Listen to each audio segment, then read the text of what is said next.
Hello, everybody. Welcome to the Wednesday Wisdom weekly call. It happens every Wednesday at 9 o'clock. My name is Marty Forrest. My website is Hello Extraordinary Life. If you haven't seen it yet and you've only listened to the recordings, go check it out, helloextraordinarylife.com. On the landing page is a free gift. It's an ebook called 3 Steps to Reprogramming Your Negative Self-Talk. I am a mentor coach. So if you know that it's time for you to get some new tools and figure out how to navigate the terrain inside of yourself and learn new skills about how to love yourself and how to take care of yourself and while living in this world, then reach out. You can hit the contact me page. You can reach out to me in Messenger on Facebook, through email. There's many avenues. Today we are talking about, we just were having a conversation about that self-care and putting ourselves first and foremost, and we mind our own business. We don't really have time to mind anybody else's business. And this came out of, over the weekend I worked a lot and I was really tired, and I kind of hit this wall around my husband and what he's been going through, and just there was just a tipping point for me, and I knew there was a conversation to be had, which I haven't had, and so really I'm looking at him and I'm running that conversation in my head about what do I need to say and how can I say it, and I'm just running the gamut of stuff in my head about it. It's just, you know, they say if you're still doing it, it's not old, but it's not a common behavior for me anymore where I just start getting on that rat wheel and allowing it to go constantly. So I really started considering that and listening to my brain go crazy about it and figure out how I can fix him or how I can make it better or how I can give him the message I think he needs to hear. And I realized that there's nothing for me to do. And there's nothing for me to do about it.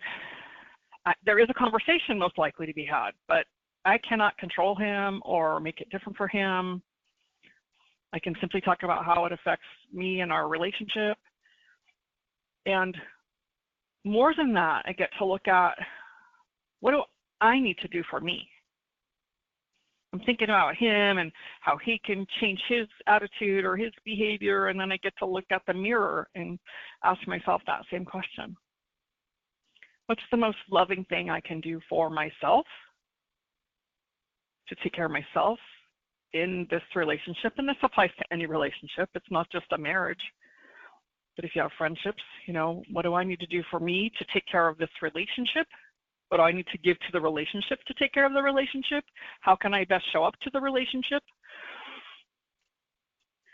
And we were talking about it before I started the recording about how we can go to that selfish side, or that it's all about me. And that's not what I'm talking about. I'm not talking about that selfish, oh, everything's about me and it all revolves around me. I'm talking about taking care of ourselves so that we can show up in our relationships as our best self. Well, I don't have to try to control someone else, and I don't have to try to make them be different than they are. I simply get to look at the reflection for me if I'm trying to do that. And it's about self-love is the ability to love ourselves. And what does that mean? That means sometimes giving ourselves the things that we haven't gotten in our world or in our life or in our childhood. How do I take care of me and my emotions? Sometimes it's simply acknowledging that I'm having them. It's knowing when to say no, because a lot of learning how to love ourselves comes out of people pleasing, overachieving. For me, it was attempting to pretzelize myself in any relationship to be what I thought they needed me to be so I could have their approval, which means I said yes a lot. I overcommitted myself. And I got to learn along the way how to say no, because what would happen is, like many of us know, when we overcommit, nobody gets our best, and we quit something or many, or we just don't show up. Sometimes we just don't even show up because we have nothing left to give because we're giving from empty in the first place. Learning how to travel that road on the inside and really take a look at what are my needs or what are my desires or what do I really want. For those that say yes a lot, I encourage people, which is something I do today, I encourage you to take a 24-hour period before you answer the question. If somebody's asking you to do something, many of us volunteer a lot. We get asked to do a lot of things, knowing where your limit is, how much you have to give. Sometimes, I don't know about you, but I'll look at the calendar. Oh, there's an open spot. Let me just add it right there.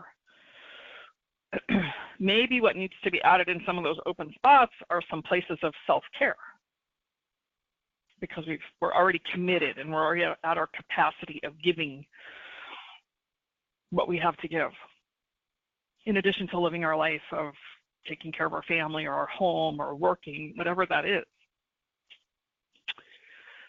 How do we know? How do we know what's self-care or what's self-love versus taking care of another or being concerned about another?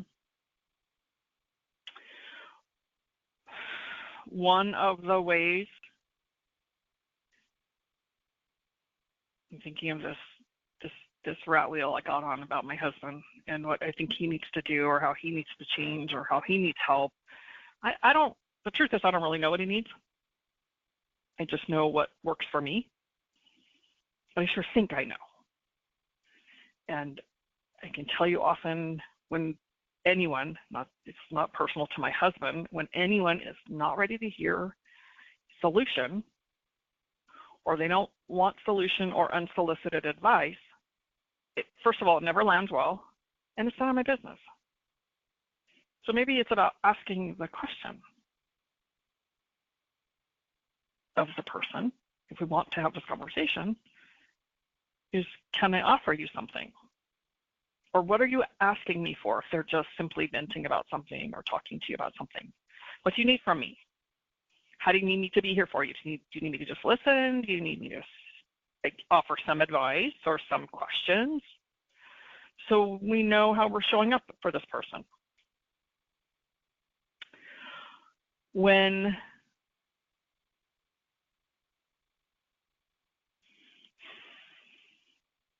we begin focusing on what they need to do or how they need to be,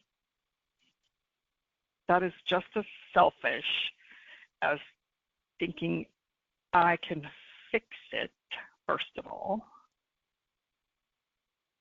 or I have something to offer them if they're not ready or open for it. Maybe I do. Maybe you do. But if the person is not open for it, it's just as selfish to try to give them something they don't want to hear about as it is to think it's all about me. Right? How I'm being is how do I say that?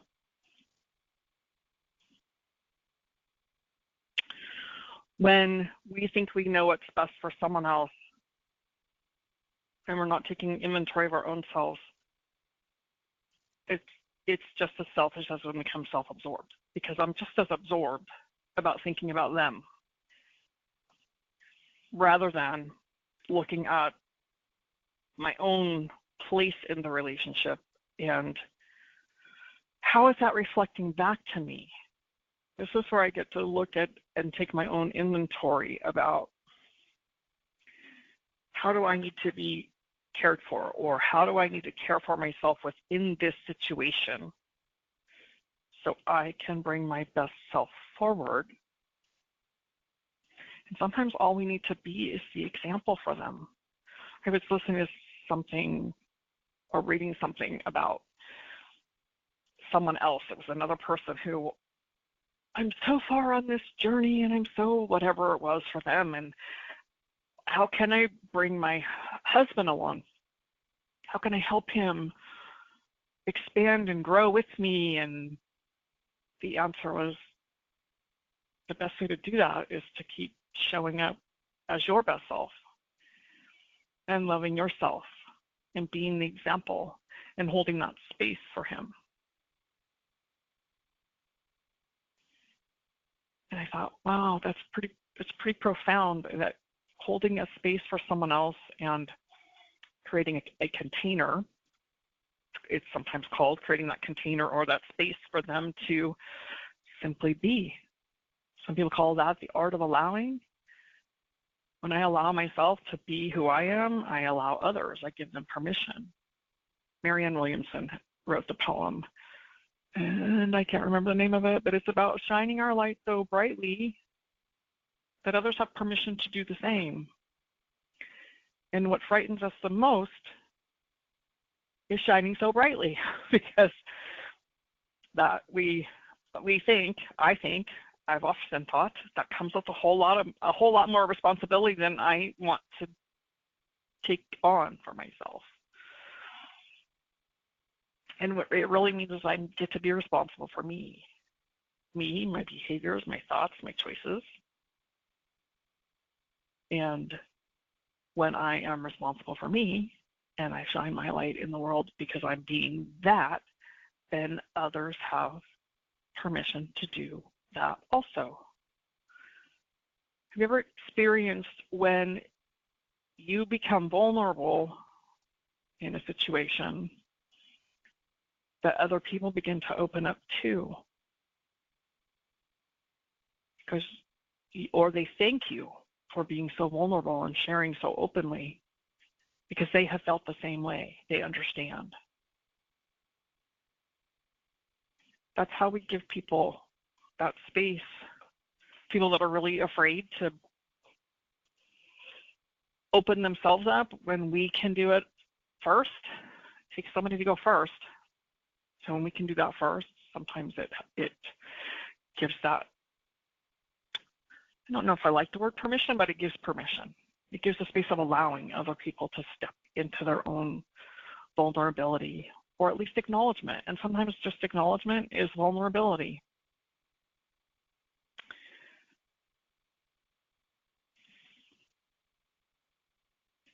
Other ways of self-care is, I was sharing about, sometimes I'm just tapped out. I'm done. I have nothing left to give. And many of the people in my world will push through and just keep going anyway. And what's the cost? There's a big cost when we do that. We don't listen to ourselves. Sometimes we just keep going. Sometimes it's the overachiever in us, the top producer. We just keep pushing and pushing and pushing. And then what happens? Sometimes we get sick. Our behavior starts coming out sideways to other people because we're not taking care of ourselves. We're not giving ourselves the rest that we need. Sometimes it's that simple. Taking a break, taking a rest, taking a walk. Something that just gives our brain a break to recalibrate or reload or restart. Just to take that walk, take that break, take a phone call with someone, or just simply go take a bath, or whatever it is that you need to pause and breathe and get recentered. When we're overachievers and we just keep going and keep pushing, the long-term cost is a lot bigger than that. People drop dead of a heart attack. They get sick. They get diseases. They start suffering in their body physically because they're not listening to what their body and their emotional state and their spiritual state needs. So those are some bigger long-term things. But in the in the short term, when we're in that state of overachieving or overcommitting, we pay and those around us pay. Because we're not able to be fully present for anyone, including ourselves. We're often tired So when we come home, we have nothing left to give to our family.